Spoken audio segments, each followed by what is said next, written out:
സിനിമകൾക്ക് വലിയ ഫാൻ ബേസുള്ള നാടാണ് നമ്മുടെ ഈ കൊച്ചു കേരളം. സിനിമകൾ മാത്രമല്ല, കൊറിയൻ ഡ്രാമകൾക്കും സംഗീതത്തിനും എന്തിന് പാചക രീതിക്ക് വരെ വലിയ രീതിയിൽ ഫോളോവേഴ്സ് ഉണ്ട്. ദ കൊറിയൻ ഹെറാൾഡിൽ പ്രസിദ്ധീകരിച്ച ഒരു റിപ്പോർട്ട് അനുസരിച്ച് ദക്ഷിണ കൊറിയൻ സന്ദർശിക്കുന്ന വിനോദസഞ്ചാരികളിൽ പകുതിയിലധികം പേരും കൊറിയൻ സിനിമകളും സീരീസുകളും കണ്ടാണ് എത്തുന്നത്. അതൊക്കെയും കഴിഞ്ഞ ഒരു പതിറ്റാണ്ടിൽ കൊറിയൻ സിനിമകളും സീരീസുകളും ഇന്ത്യൻ പ്രേക്ഷകർക്കിടയിൽ നേടിയ വലിയ ജനപ്രീതി തെളിയിക്കുന്നതാണ്. ജെൻ ആൽഫ എന്ന 21ാം നൂറ്റാണ്ടിൽ ജനിച്ച കുട്ടികൾക്കും പ്രിയങ്കരവും കൊറിയൻ കാർട്ടൂണുകളും BTSും കൊയ ഡ്രാമയും ഒക്കെ തന്നെ. അതിന്റെ ബാക്കി പത്രമായിരുന്നു കഴിഞ്ഞ ദിവസങ്ങളിൽ ഒരു കൊറിയൻ സൂപ്പർ താരം ഇന്ത്യൻ സിനിമയിൽ അഭിനയിക്കാൻ എത്തുന്നു എന്ന വാർത്ത സോഷ്യൽ മീഡിയയിൽ തരംഗമായത്. കൊറിയയിൽ അദ്ദേഹം മാക്ഡോങ് സിയോക്കാണ്, ഇതര രാജ്യങ്ങളിൽ ആക്ഷൻ സ്റ്റാർ ഡോങ് ലിയും.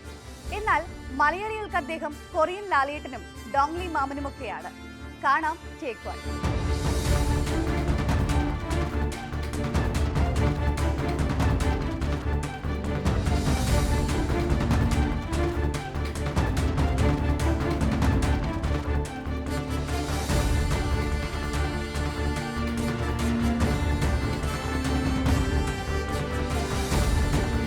മലയാളി പ്രേക്ഷകർ വലിയ രീതിയിൽ ഫോളോ ചെയ്തതാണ് കൊറിയൻ സിനിമകൾ.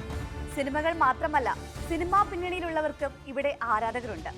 വിശ്വവിഖ്യാത സംവിധായകൻ കിം കി ഡുക്കിന് കേരളത്തിലുള്ളതുപോലെ സ്വീകാര്യതയും ആരാധക ബാഹുല്യവും കൊറിയൻ നാട്ടിൽ പോലും ലഭിച്ചിട്ടുണ്ടോ എന്നത് സംശയമാണ്. 2005 കേരള രാജ്യാന്തര ചലച്ചിത്രമേളയാണ് കിം കി ഡുക്ക് എന്ന സൗത്ത് കൊറിയൻ സംവിധായകനെ മലയാളി സിനിമാ പ്രേമിക്ക് പരിചയപ്പെടുത്തി കൊടുത്തത്. ആദ്യ കാഴ്ചയിൽ തന്നെ വന്നു കണ്ടു കീഴടക്കി എന്ന മട്ടിലായിരുന്നു. ക്രോക്കഡൈലും വൈൽഡ് ആനിമൽസും 3 അയണും പിയാത്തയും മോബിയസും തുടങ്ങി spring summer fall winter and spring വരെ കിം കി ഡുക്കിന്റെ സിനിമകൾ ഓരോന്നും മലയാളി സിനിമാ പ്രേമികൾ അത്ഭുതത്തോടെ കണ്ടു. പിന്നീട് കോവിഡ് കാലമാണ് കൊറിയൻ സിനിമകളും സീരീസുകൾക്കും കേരള നാട്ടിൽ വസന്തകാലം സൃഷ്ടിച്ചത്.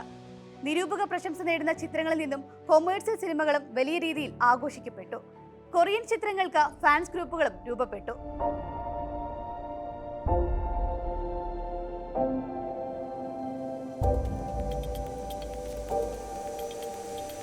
ആ സമയത്താണ് സിനിമാ പ്രേമികൾക്കിടയിൽ കൊറിയൻ മോഹൻലാൽ എന്ന വിളിപ്പേരോടെ മാക്ഡോങ് സിയോക്ക് എന്ന ചലച്ചിത്ര താരം ആരാധകരെ സൃഷ്ടിക്കുന്നത്.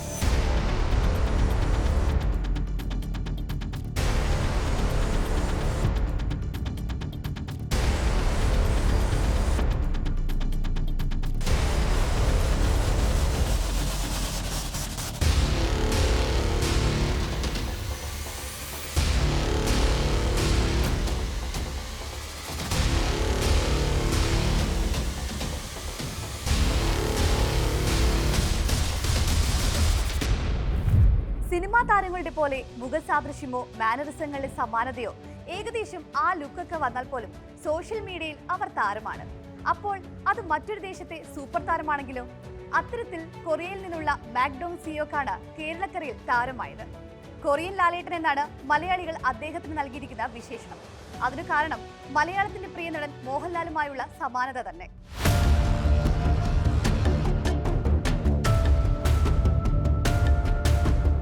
സൗത്ത് കൊറിയൻ സ്വദേശിയായ 53-കാരനാണ് ഡോൺ ലി. 2005 പുറത്തിറങ്ങിയ ഹെവൻ സോൾജിയേഴ്സ് എന്ന സിനിമയിലൂടെയായിരുന്നു ഡോൺ ലിയുടെ അരങ്ങേറ്റം. Nameless gangster, rules of the time, the unjust എന്നീ ചിത്രങ്ങളിലെ സഹകഥാപാത്രങ്ങളിലൂടെയാണ് ശ്രദ്ധ നേടുന്നത്. ദി ഫ്ലൂവിലെ വേഷമാണ് നടൻ എന്ന നിലയിൽ അടയാളപ്പെടുത്തുന്നത്. വൈറസ് ബാധിതരെ കൊറിയൻ സർക്കാർ മാറ്റി നിർത്തുന്നത് ശ്രദ്ധയിൽപ്പെട്ടപ്പോൾ പ്രൊട്ടസ്റ്റ് മുന്നിൽ നിന്ന് നയിക്കുന്ന കലാപകാരിയായി മാറി. ഒടുവിൽ തീപ്പൊരി വില്ലനായി മാറുന്ന കഥാപാത്രം കണ്ടതോടെ ഈ താരം കയറി വരുമെന്ന് പ്രേക്ഷകർ വിധിയെഴുതി. ആഗോളതലത്തിൽ വലിയ വിജയം നേടിയ സോംബി ചിത്രം ട്രെയിൻ ടു ബുസാനിലെ വേഷം ഡോൺ ലിയെ അന്താരാഷ്ട്ര പ്രശസ്തിയിലേക്ക് ഉയർത്തി. സിംഗം സിനിമയിൽ സൂര്യ പറഞ്ഞതുപോലെ ഓങ്കിയടിച്ചാൽ 1.5 ടൺ വെയിറ്റ് എന്ന പോലെ എതിരാളികളെ അടിച്ചു പറപ്പിക്കുന്ന ഡോൺ ലിയെ കണ്ട് പ്രേക്ഷകർ കൈയടിച്ചു.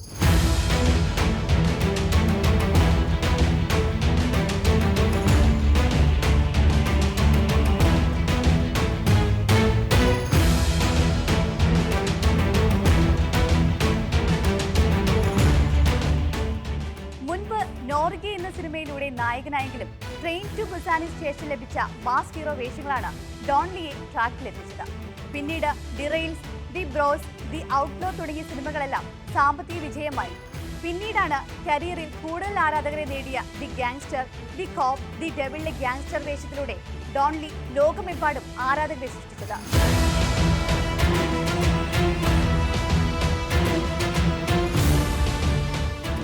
മലയാളികളിൽ പലർക്കും ഡോൺ ലീ സുപരിചിതനായതും ഈ ഗാങ്സ്റ്റർ വേഷത്തിലൂടെ തന്നെ. അതിനുശേഷം കാലെടുത്ത് വെച്ചത് ഹോളിവുഡിലേക്കായിരുന്നു. സാക്ഷാൽ മാർവൽ സിനിമാറ്റിക് യൂണിവേഴ്സിന്റെ ദി എറ്റേണൽ എന്ന ചിത്രത്തിലെ ഗിൽഗമേഷ് എന്ന പവർഫുൾ സൂപ്പർ ഹീറോ. ഒരേ ജേണലുള്ള കഥാപാത്രങ്ങൾ ചെയ്തതിനാൽ വിമർശനങ്ങൾ നേരിട്ടപ്പോഴും തന്റെ ആരാധകരെ തൃപ്തിപ്പെടുത്താനും കൊറിയയ്ക്കും അപ്പുറത്തേക്ക് താരമായി വളർന്നു വരാനും അദ്ദേഹത്തിന് കഴിഞ്ഞു.